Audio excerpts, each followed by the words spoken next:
การถือศีลอดอาหารนี่น่ะแม่นประตูสู่พระพรประตูสู่กำลังฝ่ายวิญญาณประตูสู่ฤทธิ์อำนาจที่พระเจ้าประทานให้แก่เฮาพี่น้อง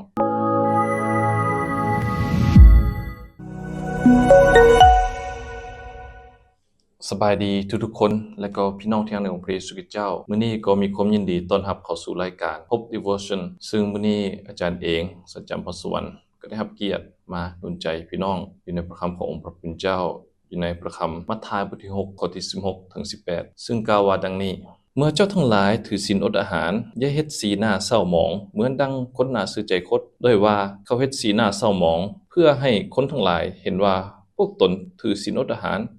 เขาบอกเจ้าทั้งหลายตามความจริงว่า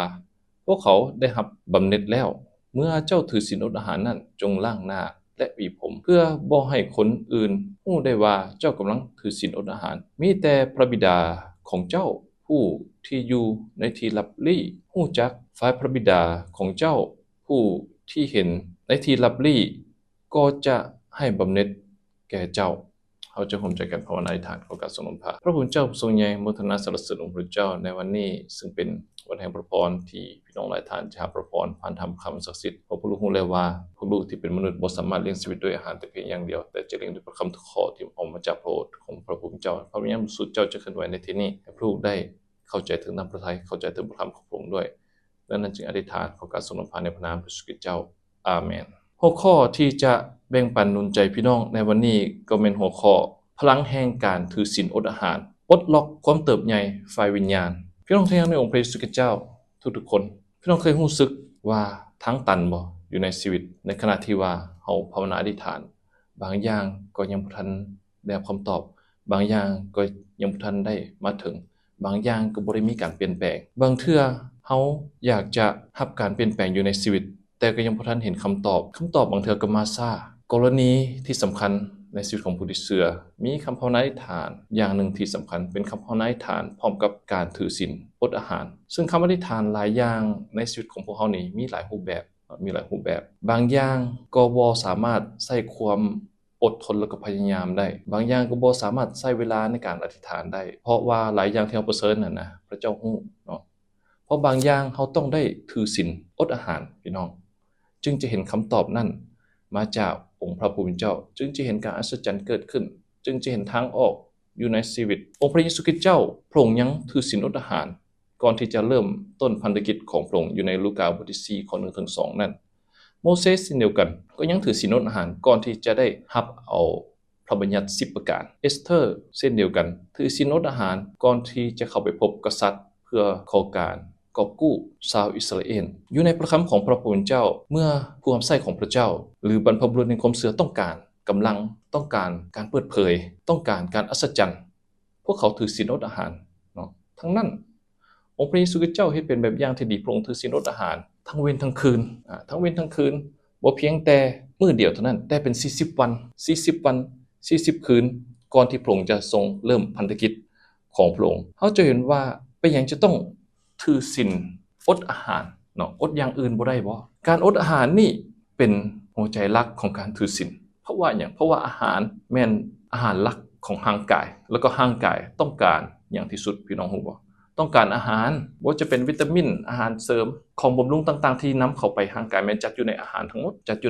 และร่างกายต้องการอาหารหลายที่สุดดังนั้นพอจึงต้องได้อดสิ่งที่ว่าร่างกายไฟในหนังนะต้องการหลายที่สุดเพื่อว่าจะเอาพระเจ้ามาเป็นที่หนึ่งในชีวิตเพื่อว่าจะเอาพระเจ้ามาเป็นที่หนึ่งในชีวิตเพื่อว่าพระเจ้าจะเห็นความอุทิศตนเองความตั้งใจของเฮาเมื่อองค์พระเยซูคริสต์เจ้าทรงถือศีลอดอาหาร40วัน40คืนพี่น้องพระองค์ได้รับเอากำลังได้รับเอาฤทธิ์เดชในขณะที่ว่าถือศีลแน่นอนซาตานเข้ามาทดลองเข้ามาทดสอบเฮาเช่นเดียวกันเนาะเวลาถือศีลอดอาหารจะมีสิ่งล่อลวงสิ่งหลอกลวงจะมีบุฟเฟ่จะมีอาหารหลงหลายภายมาจะมีขนมมาล่อลวงร่างกายเฮาให้บ่สามารถบรรลุผลสำเร็จได้เพราะว่าหยังเพราะว่าการถือศีลอดอาหารพระเจ้าจะประทานพระพรก้อนใหญ่ให้แก่เฮาและมารซาตานมันจะเฮ็ดทุกวิธีทางเพื่อบ่ให้เฮาสำเร็จดังนั้นปัจจุบันนี้ผู้ที่เชื่อหลายคนก็ลืมเรื่องนี้ไปเนาะเกี่ยวกับการถือศีลอดอาหารต่อองค์พระผู้เป็นเจ้าแล้วก็บ่เข้าใจความหมายที่แท้จริงบางคนอาจจะคิดว่าการถือศีลอดอาหารเป็นการที่จะให้พระเจ้าเฮ็ดตามใจเฮาบ่แม่นเด้พี่น้อง การอธิษฐานการอ้อนวอนทูลขอในแม่นเฮาตามใจพระเจ้าตามพระประสงค์ของพระองค์บ่แม่นตามใจเฮาเองอันใดที่บ่แม่นนำพระทัยพระเจ้าบ่แม่นตามพระประสงค์ของพระเจ้ามันจะบ่เกิดขึ้นแน่นอนในชีวิตของเฮาเนาะบ่แม่นการถือศีลอดอาหารแม่นการบังคับพระเจ้าให้ตอบเฮาบ่แม่นแนวนั้นเนาะบ่แม่นแนวนั้นซึ่งหลายคนคิดว่าเป็นเพียงแต่กิจวัตรประจำวันของการเป็นคริสเตียนบางเทื่อก็เป็นส่วนหนึ่งในการนมัสการบ่แม่นพี่น้องเฮาต้องรู้ว่าการถือศีลอดอาหารนี่น่ะแม่นประตูสู่พระพรประตูสู่กำลังฝ่ายวิญญาณประตูสู่ฤทธิ์อำนาจที่พระเจ้าประทานให้แก่เฮาพี่น้องดังนั้นการถือศีลอดอาหารให้ในเฮาอยู่กับพระประสงค์ของพระผู้เป็นเจ้าเพราะว่าพระประสงค์ของพระผู้เป็นเจ้าอยู่ในชีวิตของเฮานี่พระองค์จัดไว้แล้วเนาะคือไปทางซื่อนี่พระประสงค์ของพระผู้เป็นเจ้าบางเทื่อเฮานี่ดำรงชีวิตนี่ก็เซซ้ายเซขวาเนาะดำรงชีวิตบ่ถูกตามนำพระทัยบ่ถูกตามพระประสงค์ของพระผู้เป็นเจ้าดังนั้นการถือศีล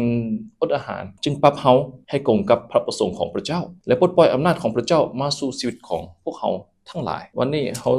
จะค้นพบว่าเป็นหยังการถือศีลนี่นะเจ็ดให้ชีวิตฝ่ายจิตวิญญาณของเฮานี่แข็งแรงขึ้นเข้มแข็งขึ้นและจะให้พี่น้องนี่เห็นความชัดเจนอยู่ในชีวิตและก็ปลดปล่อยฤทธิ์อำนาจที่พระเจ้าอยากจะปลดปล่อยในชีวิตของเฮาให้เกิดผลดังนั้นประการที่1เฮาต้องรู้ว่าการถือศีลอดอาหารแม่นเสริมสร้างจิตวิญญาณของพวกเฮาบ่แม่นเสริมสร้างอันอื่นบ่แม่นการลดน้ำหนักแต่เป็นการเสริมสร้างชีวิตฝ่ายจิตวิญญาณของพวกเฮาเพราะว่าพวกเฮาดำรงชีวิตอยู่ในโลกแห่งการที่บังคับตนเองนี่มันหายากส่วนหลายมนุษย์มักตามใจตนเองอยากกินหยังก็กินอยากไปไสก็ไปอยากเฮ็ดหยังก็เฮ็ดเอาตัวเองมาเป็นที่1เอาตัวเองมาเป็นที่ตั้งตามใจในสิ่งที่ว่าต้องการอยากได้หยังก็อยู่เพียงแต่ปลายนิ้วเท่านั้นเนาะโทรศัพท์มือถืออยู่ในแอปอะไรอยากกินอาหารกดสั่งส่งข้อความตะกี้มันส่งจดหมายเดี๋ยวนี้ส่งข้อความทางโทรศัพท์กด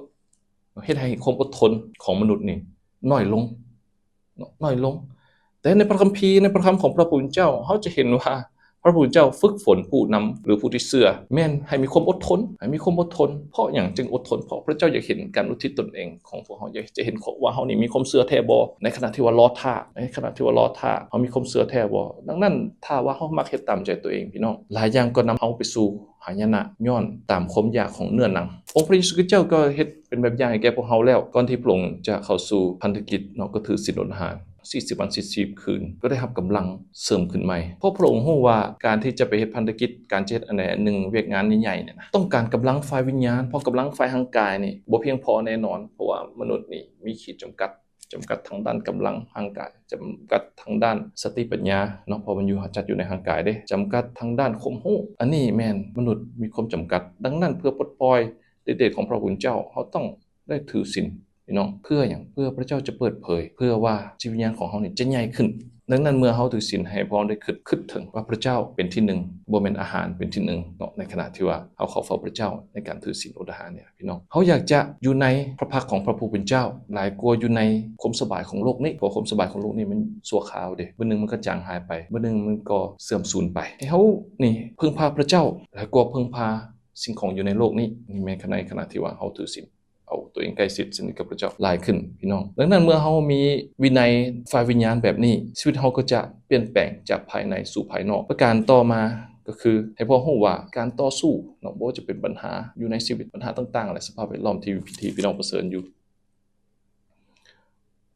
ต้องอาศัยแล้วก็จะมีชัยชนะได้ผ่านการถือศีลอดอาหารในมาระโกบทที่9ข้อที่29พี่น้องกล่าวถึงพวกสาวกที่ว่าพยายามไล่ผีออกแต่มันบ่ออกเขาก็พากันงงว่าเป็นหยังผีตัวนี้คือบ่ออกและพระเยซูคริสต์เจ้าบอกเขาว่าแนวใดผีประเภทนี้มีแต่จะออกได้แล้วก็เฮาจะสามารถต่อสู้ชนะได้โดยการอธิษฐานแล้วก็ถือศีลอดอาหารเท่านั้นดังนั้นในชีวิตของเฮานี่ก็ต้องการบางอย่างเฮาบ่สามารถสู้ได้ต้องถือศีลเนาะการถือศีลนี่บ่แม่นการทนทุกข์ทรมานบ่แม่นการตีข้องให้ทรมานตนเองแต่เป็นการยอมจำนนต่อพระผู้เป็นเจ้าให้พวกเรายอมจำนนต่อพระผู้เป็นเจ้าต่อสู้กับมารแล้วมันจะหนีพวกเราจับพวกเราไปเริ่มแนวใดเราจะเริ่มจากอาหารคาบหนึ่งก่อนเนาะบ่จำเป็นจะต้องอดหลายๆคาบเมื่อพี่น้องถือศีลอดอาหารพร้อมแล้วต้องใช้เวลาในการอธิษฐานเหมือนกับดานีเอลเนาะดานีเอลถือศีลอดอาหารหลายวันก็จะได้คำตอบถือศีล21วันกินแต่หมักไหม้กับผักดังนั้นเราเห็นว่าการถือศีลอดอาหารนี่บ่แม่นการที่จะอดอาหารแล้วก็ไปเฮ็ดแนวอื่นแต่ต้องอดอาหารแล้วก็ต้องเข้าเฝ้าพระผู้เป็นเจ้าเนาะ คือการภาวนาอธิษฐานถ้าอดอาหารแล้วก็ไปเฮ็ดแนวอื่นนะเขาก็บ่ต่างหยังกับชาวโลกนี้ที่เขาพยายามลดน้ำหนักตุ้ยและอยากลดน้ำหนักอดอาหารหลายคาบอดอาหารหลายมื้อบ่ต่างหยังจากเขาแต่ว่าการถือศีลของคริสเตียนนี่ก็คือว่าต้องมีการเข้าเฝ้าพระผู้เป็นเจ้าคือการภาวนาอธิษฐานคือการภาวนาอธิษฐานดังนั้นเมื่อเฮาถือศีลเนื้อหนังจะอ่อนลงจิตวิญญาณจะใหญ่ขึ้นเขาจะเข้าใกล้พระเจ้าหลายขึ้นเขาจะยินเสียงการเปิดเผยของพระผู้เป็นเจ้าหลายขึ้นและจะรู้ว่าน้ำพระทัยพระเจ้าแม่นอันใดอยู่ในชีวิตของพวกเขาเนาะน้ำพระทัยของพระเจ้าแม่นอันใดอยู่ในชีวิตของพวกเขาต่อมาประการที่2ก็คือการถือศีลอดอาหารนำความชัดเจนและก็ทิศทางที่ถูกต้องมาสู่ชีวิตของพวกเขาอิสราถือศีลอดอาหารเช่นเดียวกันก่อนที่จะได้รับการเปิดเผยและรับสติปัญญาในอิสราบท8ข้อ11ถึง23อัครสาวกเปโลถือศีลอดอาหารเมื่อพบกับพระเยซูคริสต์เจ้าในกิจการบทที่9ข้อที่9เพราะการถือศีลอดอาหารนี่นะแม่นลึกล่างสิ่งที่รบกวนในชีวิตของพวกเขาเพื่อให้พวกเขาได้ยินเสียงของพระผู้เป็นเจ้าได้สัมผัสกับพระผู้เป็นเจ้าได้รู้จักองค์พระผู้เป็นเจ้าแจ้งขึ้นหลายขึ้นกว่าเก่าพี่น้องหลายขึ้นกว่าเก่าดังนั้นเมื่อพี่น้องต้องการทิศทางที่ถูกต้องเนาะแต่บ่เห็นทางเธอตอนนี้ให้ถือศีลเลยให้ถือศีลเลยพระเจ้าจะเปิดเผยอย่างแน่นอนประการที่3การถือศีลอดอาหารแม่นการปลดปล่อยฤทธิ์อำนาจของพระผู้เป็นเจ้ามาสู่ชีวิตของพวกเขาในเอสยาห์บทที่58ข้อที่6ถึง9อธิบายถึงการถือศีลอดอาหารที่แท้จริงแม่นทำลายฐานที่มั่นของมารซาตานและปลดปล่อย